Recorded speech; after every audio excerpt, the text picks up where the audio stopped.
Hey listeners, Katelin here. Just a heads up, this episode shares personal stories of pregnancy loss in the workplace. If you're not in a headspace where you can hear those stories right now, but you're still interested in the super important topic of family leave policies, head on over to lattice.com/allhands, where we have the full transcript of this episode, and every episode actually. All right, on to the show. Welcome to All Hands, a podcast brought to you by Lattice, where people success is business success. I'm your host, Katelin Holloway.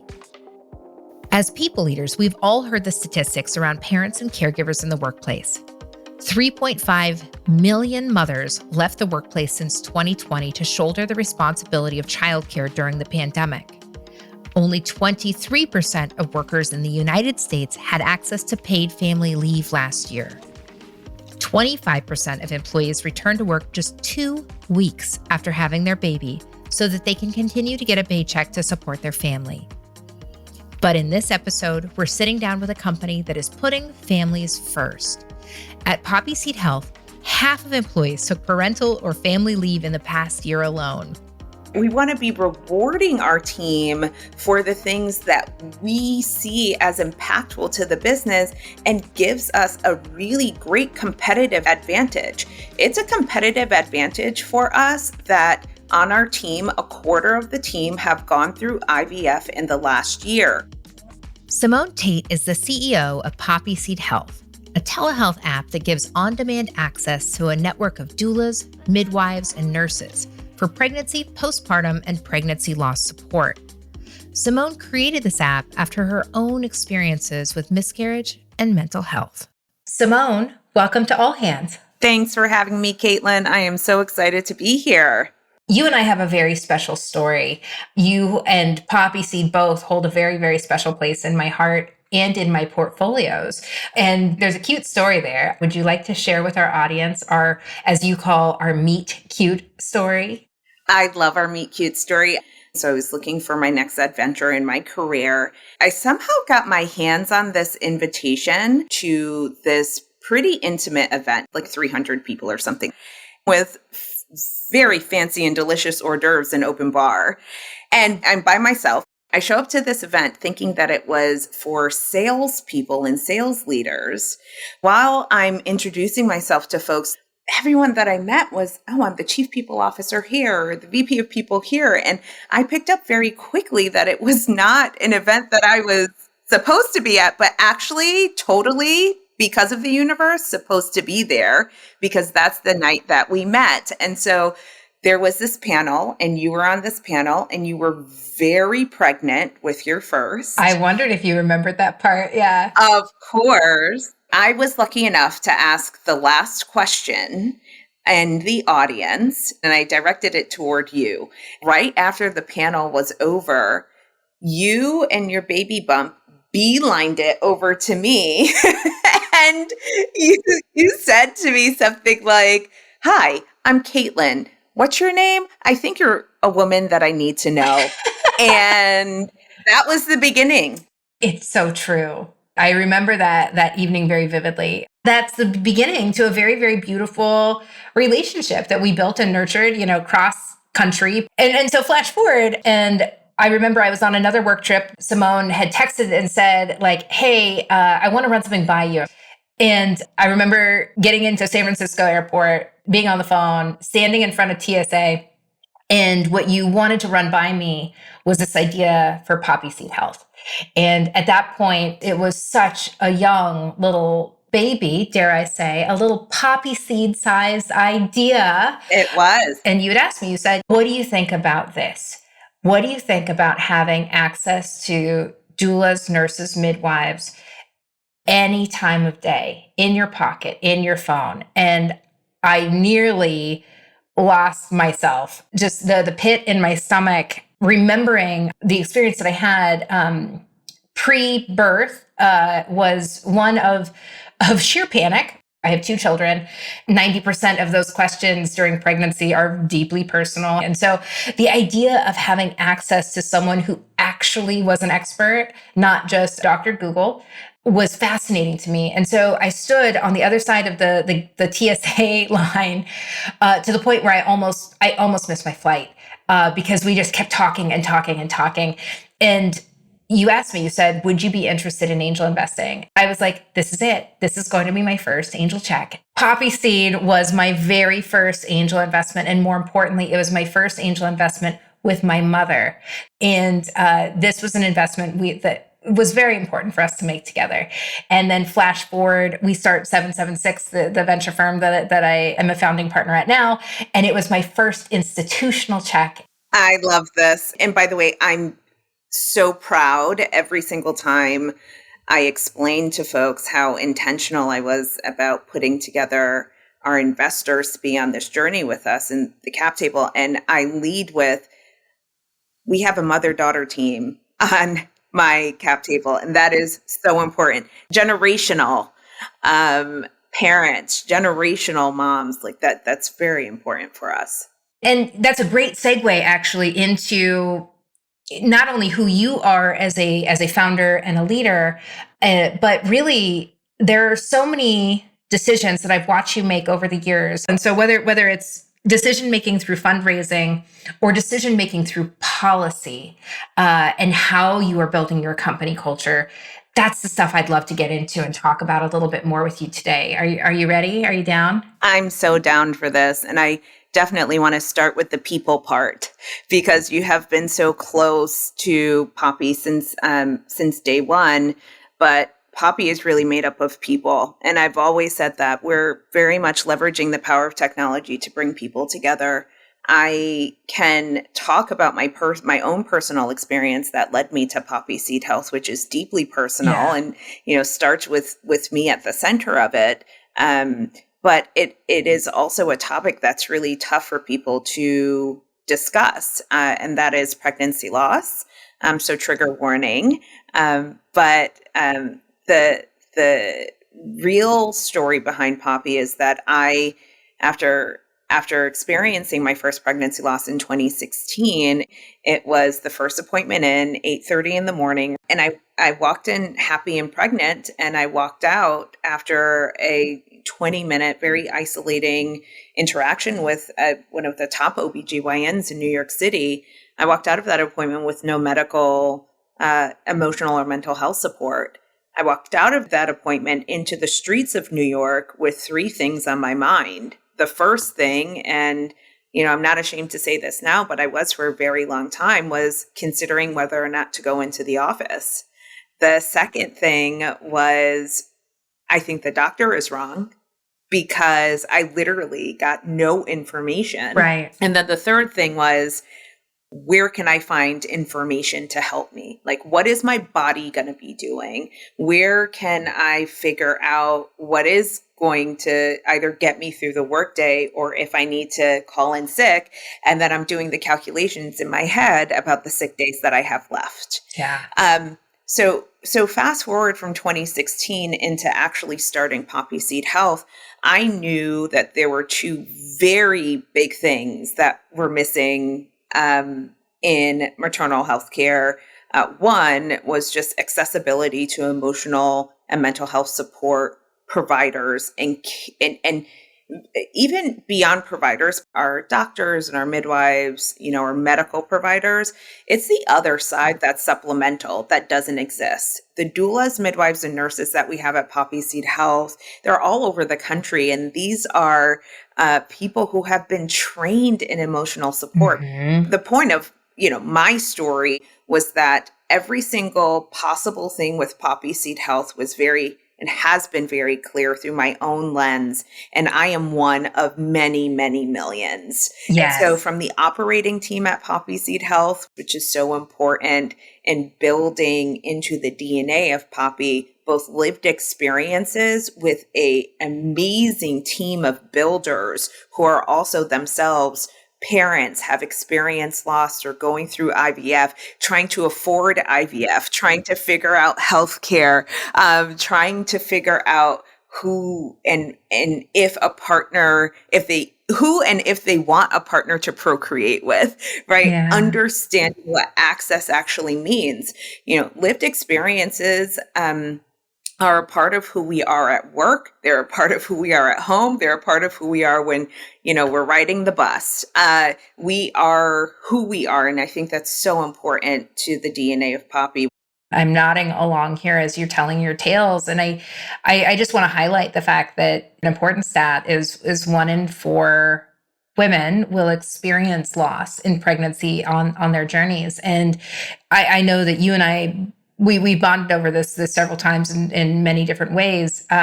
Experiencing loss, especially at the height of your career or in those early building days of your career, can be very devastating. I myself have talked very openly about my pregnancy loss over the years. And I said it earlier, I have 2 little kids. So spoiler alert, it worked out okay for me, but not after a lot of heartache and a lot of challenges. And similar to you, I took my experience and knowing, unfortunately, after you experience trauma and you go through something, and as you start, if you can ever find the courage to share with anyone around you, especially in the workplace, telling a manager that you were pregnant and now you're not, telling a manager that you're thinking about expanding your family one day and you want to do IVF, those things are petrifying, especially as a female in the workplace. And so something that I appreciate so very much about you, and something I've tried to do in my life and in the organizations that I work with, is to create safety around that, create the space that will allow for people to, guess what, have a life, live a life, dream, think about their future set and future state in a way, in a space where even on the failure of one bad manager or a bad actor in your workplace, that there is at minimum a policy as a back net to say, we've got you. That's right. Creating a safe work environment, emotionally, psychologically, and practically giving space for people to take care of the things that they need to take care of is critical. I want to bust a myth. So there is a misnomer out there that small, young companies early in their life cycles cannot successfully have a parental leave program because you are small. There's a few people. Literally every minute, every set of hands counts towards either success or a company folding. And so many young companies will come to me and say, I would love to do the things that you talk about around parental inclusion, including a parental leave policy. We're too small. We can't afford it. And we are here. I'm linking arms with you virtually here. We are here to say that's BS. Total BS. Over half your staff, or at least half your staff, have taken paid family leave this past year. So first of all, congratulations. That is a massive achievement. And then thank you. Talk to me about this. So I've always said I have one good idea, and that good idea is poppy seed health. The fact that I went from, back of the napkin in my brain idea, and we are where we are now with a fully launched telehealth and tech company with 3 products on the market, I would say, with strong bias, one of the fastest growing emotional and mental health support destinations for all birthing people. One of the things that I knew was that this was my blank slate moment to do all of the things I wish that I had. And in addition to that, to everyone who's at Poppy right now on the operating team, what they wish they had. And it was not easy work. Like there were some things out, that I could tell you that we did not want. Like a pony keg. Nobody wants a pony keg at our stage in our lives. No, hard pass. Hard pass. That was not important to us. But what we did discover, and what I discovered by simply asking the question, was this. Workplace culture is built on penalties for the majority of people, which means if you show up to work late, you're penalized. If you're away from your desk for too long, you're penalized. If you have a doctor's appointment in the middle of the day with your kid, you're penalized. If you're in a cranky mood because you're going through IVF, you're penalized. And at Poppy Seed Health, we want to be rewarding people, right? We want to be rewarding our team for the things that we see as impactful to the business and gives us a really great competitive advantage. It's a competitive advantage for us that on our team, a quarter of the team have gone through IVF in the last year. Yeah. Most of us were very privileged to be able to even afford that. And some of us really had to figure out how to afford it. And we're a small team, but the way that we showed up for each other and the way that Poppy Seed Health shows up is that you get your days to rest and recuperate from IVF the same way that you get your days to rest and recuperate if you have a teething newborn, which we have on our team currently.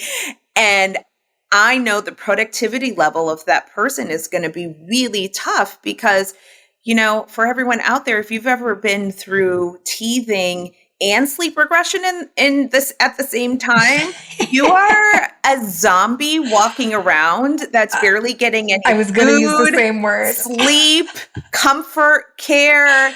It doesn't matter. It's very hard to show up for yourself. And then to do that for an entire team is tough. But more specifically at Poppy Seed Health, I'm really proud of our parental leave and what that actually means. We give a full 3-month fully paid parental leave at Poppy. There is an option to also ramp back in on that 4th month, which means that in the 4th month, the thing that you're doing is you're deciding whether or not you want to come back 25% of the time, 50% of the time, or 75% of the time. Never 100% of the time, because I know, just like everyone else, that trying to jump right in without a ramp period doesn't work for anyone ever. In addition to that, if you want to take more time beyond the 4 months, you certainly can. Here's an interesting stat I think is really important for folks to hear, and that is when at our size, backfilling is really important, right? And so the thing that we've done is when someone gets pregnant, and we're also very lucky because this is the culture that we've built. I've known all of the pregnancies on our team less than 8 weeks pregnant. That's amazing. The doctor won't even see you before 8 weeks to give you exactly right. That's exactly right. So I've known for a few of our team members, I was their second or third call that they made after peeing on their pregnancy stick. And that is because we've created this very safe and trusted culture that we are celebrating and rewarding sharing early so that we can actually plan for the rest of the team and the time in which that person will be with us. If every small team could even think about that, that has huge impact for your company because you can plan. And if it's the one thing that we need to do at this stage is plan, right? So that's our parental leave. That's the transition back. And for each person that plans on going on parental leave, we always find someone who is actually not quite their level in experience, but someone that they would like to potentially work with when they come back. So during that ramp period, they have this freelancer or contractor. And so you get this buddy system that's also built in. Yeah. I mean, spoiler alert, we've actually now brought on full-time 2 of those people from going through that experience. And safety, Katelin, is so important, but so is trust. Right. You need to trust that when you start a family, someone isn't eyeing your position or you think you're going to become less of a team member because of it. So that's the trust part. But the safety is that I can share something that's deeply emotional and traumatic potentially, and that my employer actually has the things in place to help us. Yes. And so one of the things that we did at Poppy very early on is we decided to create these guides for loss and grief support. so that employees could have these conversations with their employer so that they could actually provide some context and information to their employer. In New Zealand, right, it was very public that from a federal level, from a government level in New Zealand, companies would have to give loss leave, which means not just pregnancy loss, but infant loss, and which is different than bereavement loss. It's very, very different, because when we surveyed, it was the number one thing we got back, which is, I don't know how to have this conversation with my employer. And the truth is, all of us have been culturally trained to not be able to support someone going through loss and grief. It's very awkward for people. They don't know what to say. 80% of all losses happen during that first trimester, so 12 weeks or before. And so you never knew that they were pregnant in the first place, and now they're going through a loss, and you don't have things set up to be able to support them. And so our doulas, midwives, and nurses at Poppy, they are fully trained in loss and grief support, and in holding that space, that what can be that really ugly space for people. And that's really important for us at Poppy as an operating team, because I've actually gone through a couple more losses since I started Poppy Seed Health and created Poppy Seed Health really for myself as a safe and trusted space and destination to go to.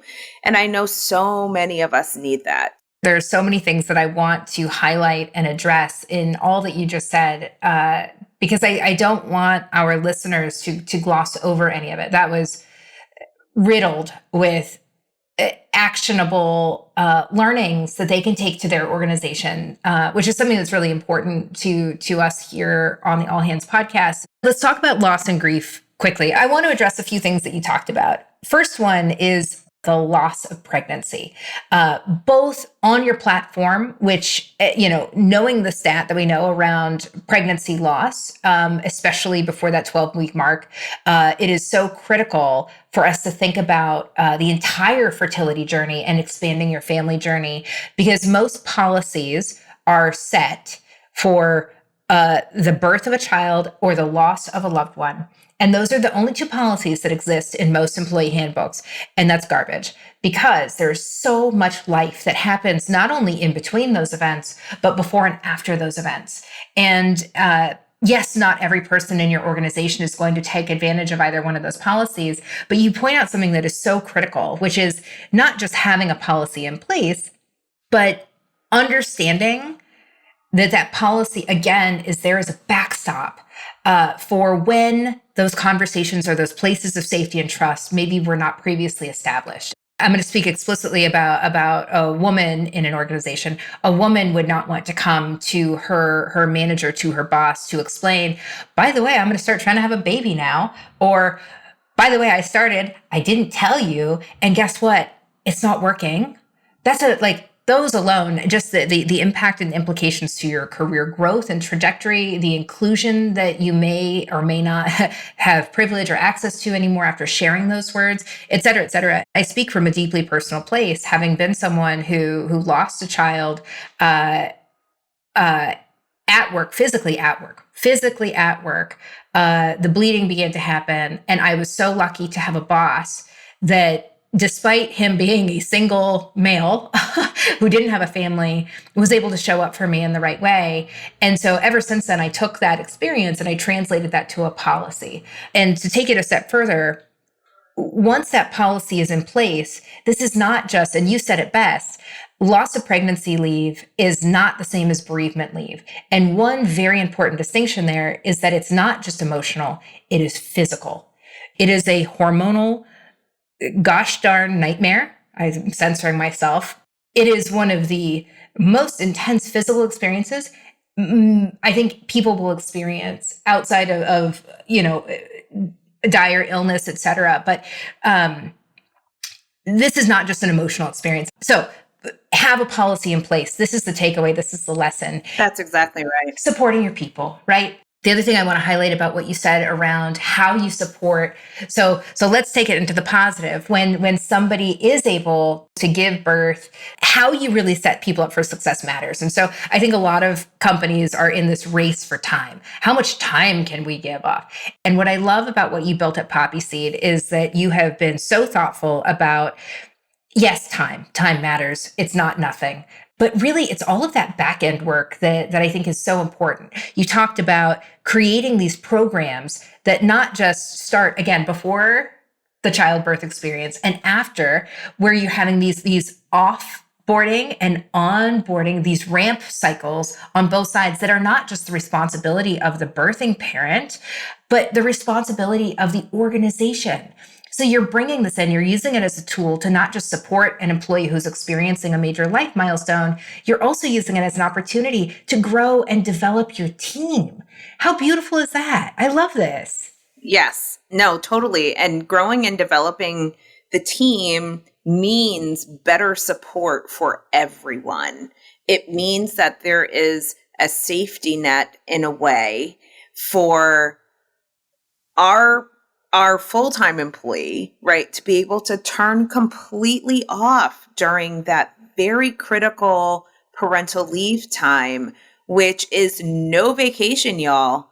That is not the time where folks are drinking pina coladas and eating sushi for the first time in 10 months. Wish.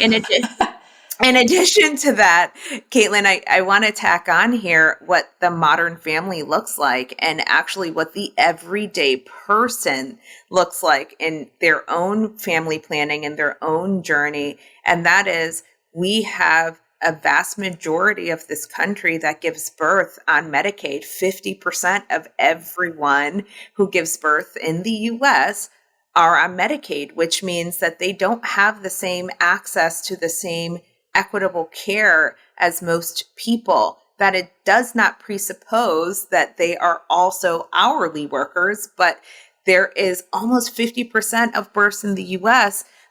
Those folks identify making an hourly wage, and they're covered by FMLA for only 4 to 6 weeks in some states, 8 weeks if you have a cesarean, which is major surgery. And so when we think about the multitude of the modern family, where people are when they're giving birth, maternal care deserts, more than 7 million birthing people live 90 miles or more from their closest OBGYN, midwife, birthing center, hospital. So when we think about creating policies and access and plans, I want us to challenge ourselves continually about, what it means to start a family in the US now, especially, and what it means for the individual and the entire family unit. By the way, everything that you said, especially for the person who is carrying, but equal rights for the non-gestational carrier, equal rights for the partner. We talked a lot about loss. I will tell you that to your point, there is so much physical trauma that's happening with your body and the choices that you may or may not be able to make for yourself. And the medical side of things, of course, the emotional and mental health support. This is not like, you don't just snap your fingers and it all goes away, right? Grief can hit you anywhere that you are, and a partner's experience is equally as important, and their support is equally as important for their own health outcomes, the birthing person's health outcomes, so their partner and the entire family. And so if we're not thinking about the entire family in the workplace, then we're not thinking at all. It's no longer just about the person that works for you. That person has a family, and that's who we're responsible for. Oh, I love that so much. When I think about modern families and how we as employers and leaders and colleagues and teammates need to be thinking about supporting the whole family, not just the individual, it is equally important to think about the lived experience of the individual. So I am a half Black, half Indian woman, and I have different lived experiences, whether or not I like it or not. There are, deep racial biases that happen in healthcare that affect me that are completely out of my control. And so we do know statistically that folks who look just like me have a higher rate of unplanned cesareans in our country. That is major surgery. For a lot of people, you can't even hold your baby for a few days. You are healing. You need support. You need help. You need your entire friends and family network to really hold you up during the time that you're healing. But there may be a reason I had that unplanned cesarean that was completely out of my control, right? We have to think about meeting people where they are and with the kind of support that they need. We stand really boldly at Poppy Seed Health in the fact that our advocate network, so those doulas, nurses, and midwives, in which we have hundreds across the country now, which is so incredible in just this past year, but they are reflective of the people that we are supporting. It's just as equally important to be able to support folks, whether they are BIPOC or they're queer or they have some sort of very individual lived experience, for us to be able to meet them there. And I do very much commend all of the employees that are no longer sitting back and just accepting the, very traditional, very square, super heavy policy driven that not everyone can understand, HR policies, but there's a rising voice and it's a tsunami of individuals who are coming together, right? Who are very much making sure that things are getting better in the workplace. And, it's so important for all of us to be listening to what is actually happening right under our noses and not just be creating policies for policy's sake, but to focus on lived experiences as well. I'm so glad that you brought all of that up. And the thing that I want to point out for our audience is, as you are writing policy, do not write it to tick a box. What the policy is designed to do, we like rules for the many, not for the few. So make sure that you really are understanding the problem you're trying to solve and run it through that inclusion filter. If it is not applicable to the community that exists, not only in your organization, but the community at large, you are not writing the right policy. Policy is there to enable and to support, not to block or stop. Are you ready for rapid fire? I'm ready. What item sitting in front of you right now sparks joy and why? My Do-si-do Girl Scout cookies. I have the last two that are on my desk from my annual Girl Scout cookie order that I have to do for all my friends, their daughters. Okay, next question. Favorite productivity hack? So I wake up extremely early in the morning. Gross. Because it's so gross. It really is. So I'm up usually somewhere between like 5:40 and 5:45, which took me a while to get to. This is like a getting older thing. And it is in those wee hour mornings that I'm the most creative, which is my productivity hack. It's when I have the most clarity and where everything is calm and silent and all me and my thoughts. I love that. Okay, let's see. What is one skill that all great people leaders have? Empathy. Oh, so fast and so good. I love it. Okay, last question, very last question of the day. When was the last time you were deeply proud of something you've accomplished? Wow. The thing that I'm really proud of, the most recent thing, is that I have no green thumb at all. But about 2 years ago, I brought an orchid home and it was January. And by March, it had lost its last blossom. And like clockwork, I was going to throw this orchid away because all it was leaves and a bunch of air roots. And I left for 2 weeks, came back, and the darn thing had a stem poking out of it. I couldn't believe it. I've named her Tilly. I know. It took my orchid nearly 2 years to rebloom 8 beautiful flowers. I'm proud that I have a great metaphor in life now, which is some years are root years and some years are growth years. And both years matter.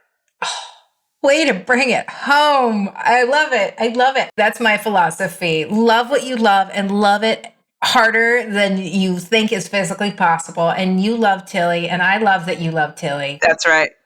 I do love Tilly. I do. Simmone, I cannot thank you enough for joining us on the show today. I enjoy every single second we get to spend together. So I just wanted to end and wrap this up by saying thank you so very much for the work that you are doing, the product you're putting into this world on behalf of people everywhere. Thank you so much for doing what you're doing. And please, please, please keep leading authentically. Katelin, this was so much fun talking about all of my favorite things. Thanks so much for having me. And to our listeners, thanks so much for joining me on this week's episode of All Hands, brought to you by Lattice. I'm your host, Katelin Holloway. Join us next time on All Hands when I talk employee wellness, mental health, and taking care of your people team with Head of People Scott Doman at Calm. It's truly like people teams give so much of themselves that then you realize that your tank is empty. I encourage everyone, take a beat, form your community within the people leader or HR leader community to make sure that you have someone that you can just sort of take a deep breath with and say, gosh, today I'm actually not okay. Follow All Hands on Apple Podcasts, Spotify, Stitcher, or wherever you get your podcasts so you never miss a new episode. Learn more about how Lattice can help your business stay people-focused at lattice.com or find us on Twitter at LatticeHQ. All Hands is produced by Lattice in partnership with Pod People. Special thanks to our production team, Christine Swore, Annette Cardwell, Rachel King, Amy Machado, Danielle Roth, Jessica Pilot, and Carter Wogan. Until next time, keep leading authentically.